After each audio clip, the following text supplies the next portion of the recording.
آپ پہلے اس ویڈیو کو دیکھیں۔ دیکھیں میرے بھائی، حنابلہ کی حقیقت میں وسعت بہت زیادہ ہے، حنابلہ کے ہاں وسعت بہت زیادہ ہے، وہ حق کو قبول کرنے میں بہت آگے ہوتے ہیں، لیکن یہ جو حنفی حضرات ہیں نا یہاں کے ہندوستان کے، وہ بھائی جم جاتے ہیں کسی مسئلے پر، بڑا مشکل ہوتا ہے ان کو منوانا۔ بہت سارے حنابلہ کے بارے میں بتاؤں، گرچہ مقلد ہوں، دلائل جب ان کے سامنے آتے ہیں نا تو وہ قبول کر لیتے ہیں، مان لیتے ہیں۔ میرا یہ مزاج بالکل بھی نہیں ہے کہ کسی خاص شخص کا نام لے کر اس کے لیے ویڈیو بنایا جائے، الا ماشاء اللہ، لیکن جناب صنابری صاحب نے کہی ہے ایسی عجیب بات ہے۔ ان کے مطابق حنابلہ کا مزاج بڑا وسیع ہے، لہٰذا جب اہل حدیث حضرات ان کے سامنے دلیل پیش کرتے ہیں تو دلیل دیکھ کر وہ اپنے موقف کو بدل دیتے ہیں اور حق کو قبول کر لیتے ہیں، حالانکہ ہندوستان کے حنفی ایسے نہیں۔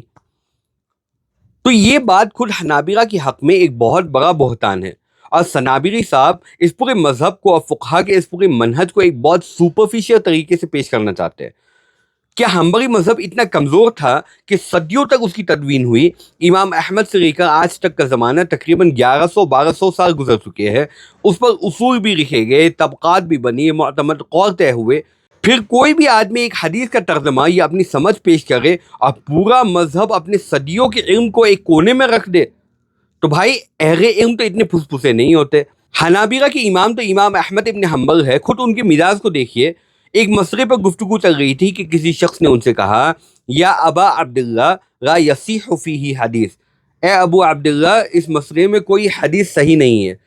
تو امام احمد رحمۃ اللہ علیہ نے ان کے جواب میں کہا، ان لم یصیح فیہ حدیث ففیہ قول الشافعی وحجتہ اثبت شیء فیہ، کہ اگر اس مسئلے میں کوئی حدیث صحیح نہیں تو اس میں تو امام شافعی کا قول ہے، اور ان کی حجت اس مسئلے میں سب سے زیادہ مضبوط چیز ہے، یعنی ان کا استدلال، ان کا اجتہاد یہ کم چیز نہیں۔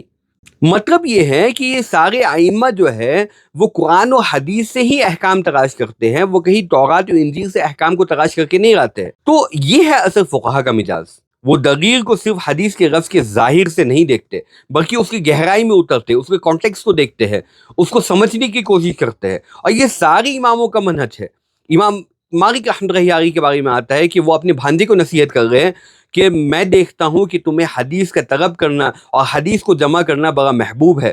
لیکن اس کے بعد فرماتے ہیں کہ اگر تم چاہتے ہو کہ یہ حدیث تمہیں بھی نفع پہنچائے اور تمہارے ذریعے دوسرے لوگوں کو بھی نفع پہنچے تو تمہیں چاہیے کہ حدیث کے جمع کرنے میں ذرا کمی کرو اور حدیث کے سمجھنے میں زیادہ دھیان دو۔ تو حنابلہ کا مزاج بھی وہی تھا جو باقی فقہا کا تھا، ان کے پاس بھی اپنے دلائل ہے، ان کے پاس بھی اپنے اصول ہے، ان کے پاس بھی اپنے استنباط کا طریقہ ہے۔ ہم یہ ہرگز نہیں کہتے کہ کسی امام کا قول اللہ اور اس کے رسول صلی اللہ علیہ وسلم کے قول کے برابر یا اس سے بڑھ کر ہے، نعوذ باللہ ثم نعوذ باللہ، لیکن کسی امام کے قول کو غلط کرنے کے لیے دو چیزوں کو ثابت کرنا ضروری ہے۔ جب آپ کہتے ہو کہ امام کے قول کے مقابلے میں یہ حدیث ہے تو دو چیزیں ثابت کرنی ضروری ہو جاتی ہیں۔ پہلی یہ کہ جو بات آپ پیش کر رہے ہوں کیا وہ واقعی اس مسئلے میں اللہ اور رسول صلی اللہ علیہ وسلم کا فائنل ورڈکٹ ہے،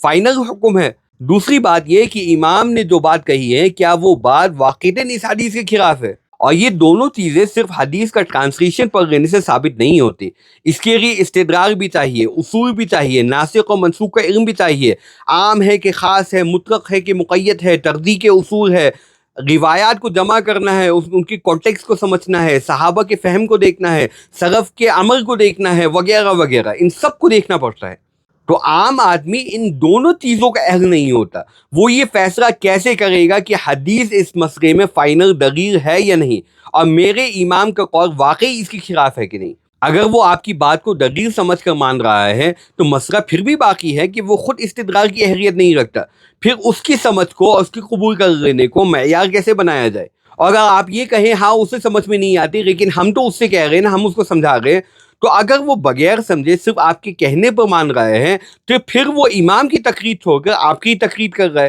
پھر بھی یہ سوال باقی رہتا ہے کہ ایک مجتہد امام کی تقریر چھوڑ کر ایک ماڈرن سپیکر کی تقریر کرنا کیوں جائز ہو جائے؟ تو نام تو قرآن و حدیث کا لیا جاتا ہے، لیکن عام آدمی کو اصل میں قرآن و حدیث پر نہیں، اپنی سمجھ اور اپنے تجربے پر چلایا جاتا ہے۔ تو فقہا کا جو اختلاف ہے وہ حدیث کے انکار کی وجہ سے نہیں ہے، نعوذ باللہ، کہ انہوں نے انکار کیا حدیث کا، نبی علیہ السلام کہہ رہے کہ یہ کام کرو اور وہ صاف انکار کر بیٹھے نہیں ہمیں یہ کام نہیں کرنا۔ اکثر اختلاف حدیث کے فہم میں ہوتا ہے، اس کے کانٹیکس میں ہوتا ہے، اس کے محل میں ہوتا ہے، اس کے دلالت میں ہوتا ہے، اصول استنباط کی وجہ سے ہوتا ہے۔ حقیقت یہ ہے کہ حنفی ہو، مالکی ہو، شافعی ہو یا حنبلی ہو، ہر مذہب کے اہل علم دلیل کو اصول کے ساتھ سمجھتے ہیں، اور جو آدمی اصول کو ہٹا کر صرف اپنی سمجھ کو دین بنا دے، وہ صرف لوگوں کو ایک تقلید سے نکال کر دوسری تقلید میں داخل کر رہا ہے۔ کوئی مجھ پر یہ الزام نہ لگائے کہ میں تعصب کی وجہ سے یہ ویڈیو بنا رہا ہوں۔ میرے سامنے تو یہ کتاب پڑھی ہوئی ہے، میرا مطالعہ اس کتاب کا چل رہا ہے، میں تو خود تعصب کے خلاف ہوں کہ کوئی فینیٹک نہ بن جائے،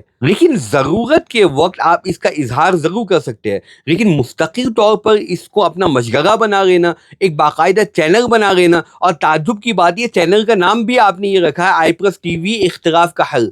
مجھے بتائیں یہ اختلاف کا حل آپ نے کب پیش کیا؟ حل یہی ہے کہ we have to agree to disagree، اختلاف کے ساتھ جینا سیکھے۔ دنیا کے حالات، مسلمانوں کے حالات بد سے بدتر ہے، لیکن اس کے باوجود ہم انہی مسائل کے پیچھے دوڑتے رہے، انہی پر بات چیت کرتے رہے۔ مجھے پتا ہے میرے کہنے کی وجہ سے کچھ بدل نہیں جائے گا، وہ ایک پری کنسیو نوشن ہے کہ جو آپ جو کام کر رہے ہو وہ ایک بہترین کام ہے، لیکن ذرا تنہائی میں بیٹھ کر حالات کے تناظر میں سوچیں، کیا واقعتاً اس کام کی اتنی ہی اہمیت ہے؟